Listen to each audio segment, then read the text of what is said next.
Gallery, The Art and Science of Museum Dioramas. Hailey Reissman.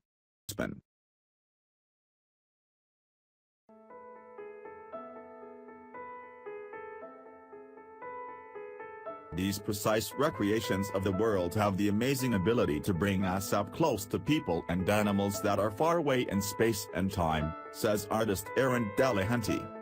I build time machines, says artist Aaron Delahanty.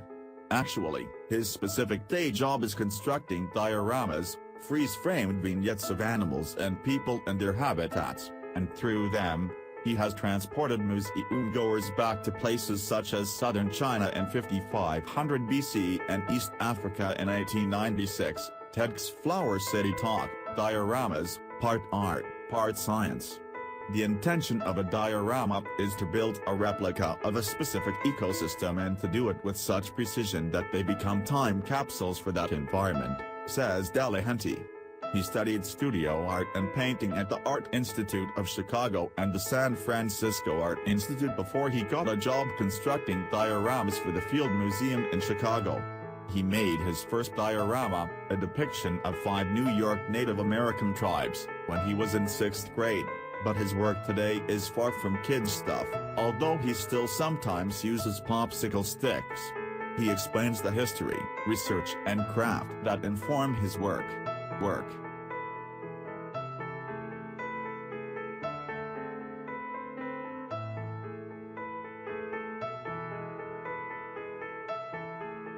Dioramas came out of conservation. Until the late 19th century, most museums displayed taxidermied animals and other natural specimens in aseptic rows of glass cabinets. This changed in 1890 when Carl Akeley, a taxidermist at the Milwaukee Field Museum, reimagined their presentation. What became known as the Akeley method involved creating a custom artificial environment, including rocks, soil, trees, sky, and whatever else was seen in the field, for a group of animals. The first example was his diorama of 5 muskrats in a carefully conceived set that contained a den, reeds, logs and sediment. Akeley went on to work at the Field Museum in Chicago and the American Museum of Natural History in New York City, where you can visit the Akeley Hall of African Mammals, and his exhibits influenced science and art institutions worldwide. Ironically, although early dioramas depended on the use of hunted animals, they were born from the desire to protect the planet's fauna and flora. Many of the major contributors, most notably Akeley and friend President Theodore Roosevelt, were hunters and ardent conservationists. They wholeheartedly believed if they could immerse museum-goers in the natural world, people would be more likely to protect it. Museums became staffed with teams of scientists, sculptors, taxidermists, carpenters, muralists and painters who made dioramas. The workers here were constructing the giant panda exhibit at the Field Museum, which was unveiled in 1931. The specimens were collected by Theodore Jr. and Kermit, 2 of Roosevelt's sons.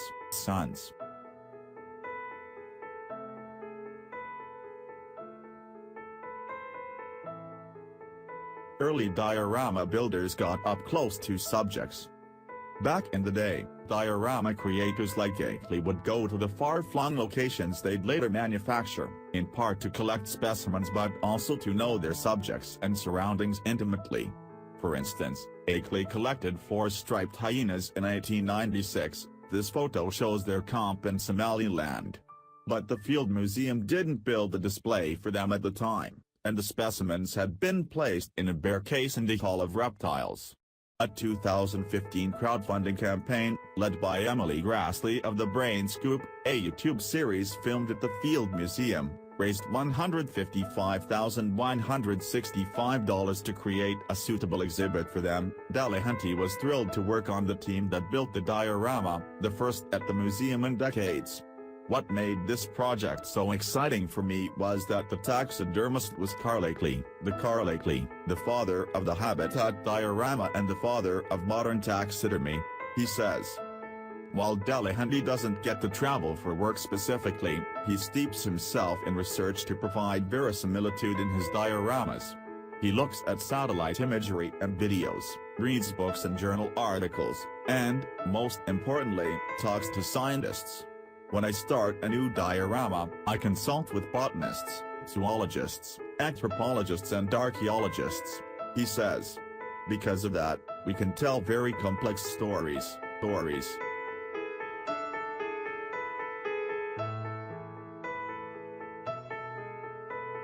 Start on a small scale.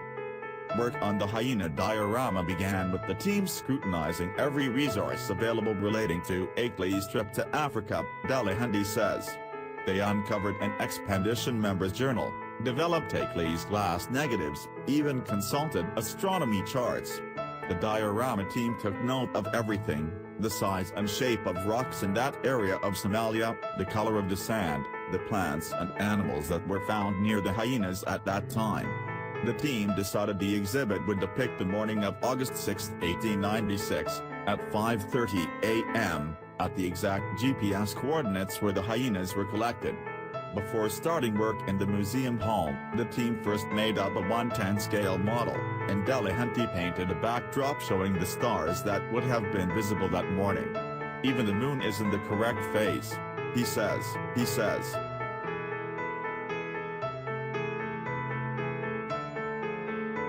Get every detail right, down to the poop. It takes months to build a habitat diorama. We scrutinized every single leaf, every single stone that went into it, Delahanty says. He painted the backdrop with oil paint that he mixed with beeswax to reduce the sheen, which would make the exhibit look new and distractingly unrealistic. The team made rocks from chicken wire and plaster, replicas of aloe and Sansevieria trifasciata, called mother-in-law's tongue for its sharp leaves. Plants were constructed from neoprene, poured into plaster molds and then hand-painted. Every detail was checked with botanists and biologists. I even had to remake the little ball of poo that the dung beetle was pushing around because a scientist said my first ball wasn't fibrous enough for the environment, Delahanty says. The hyenas, which had been prepared and stuffed by Hailey a century ago, were X-rayed to see how they were put together. Conservators refreshed them by fixing tears in their skin and fading in their fur. In the past, taxidermists had used toxic chemicals such as arsenic in their work, which meant that all specimens had to be handled with extreme care.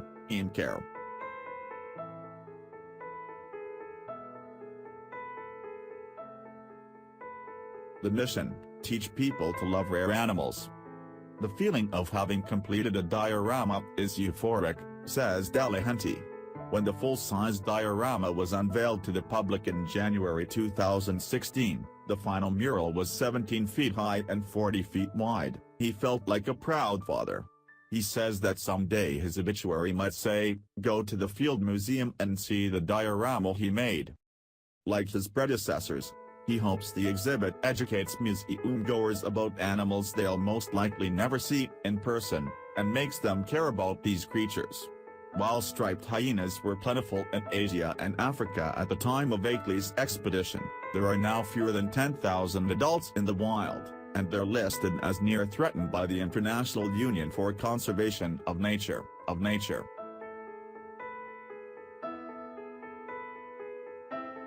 Conveying a complex culture without words. Delahanty also helped construct a field museum diorama showcasing the Hamadu, a Neolithic culture that lived in eastern China from 5500 BC to 3300 BC. The Hamadu were nomadic, moving during the flooding season, until they learned to build homes on stilts. For the Cyrus Tang Hall of China, Delahanty worked with archaeologists on this tableau that depicts a community near the Yangtze River. The more I studied these people and their culture, the more I saw how central water was to their identity, says Delahanty. So I placed puddles randomly throughout the village and had people interacting with them. If you look at the backdrop, there's fog in the air. All these details collectively hit your subconscious and convey identity without words. He built the homes with floorboards made of popsicle sticks, spending hours hammering and scrapping them, staining them with coffee, and speckling them with red paint to simulate blood stains because people usually went barefoot. Delahanty says, "I wanted the floorboards to tell a very complex story, as if they were worn down by generations of people.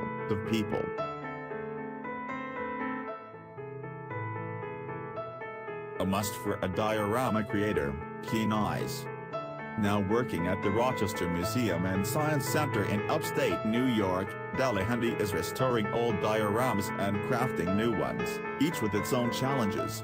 For a diorama depicting late summer in the tundra, he surrounded a caribou with handcrafted tiles of mosses, lichen, berries and bushes, essentially creating pointless pieces of artificial plant life. I wanted it to be full of life, because it is, he says. People might think differently, but the tundra is one busy biome. For a scene of fish in their winter hibernation, he drew inspiration from a pond near his home. I remember laying down on a dock and examining the muddy, leaf-covered bottom and thinking, that's it. Observation is key, and that it's one of the best parts of doing what I do. Knowing how to walk in nature is on my resume.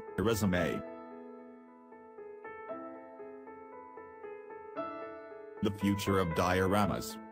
Currently, I'm on a team that is restoring a diorama from the 1940s of the city of Rochester as it was in 1838, Hailey says. In 1838, the city was booming, and the Erie Canal, which is in the diorama, played a role in this. We are taking the diorama into the 21st century with new lighting, augmented reality and maybe a soundscape.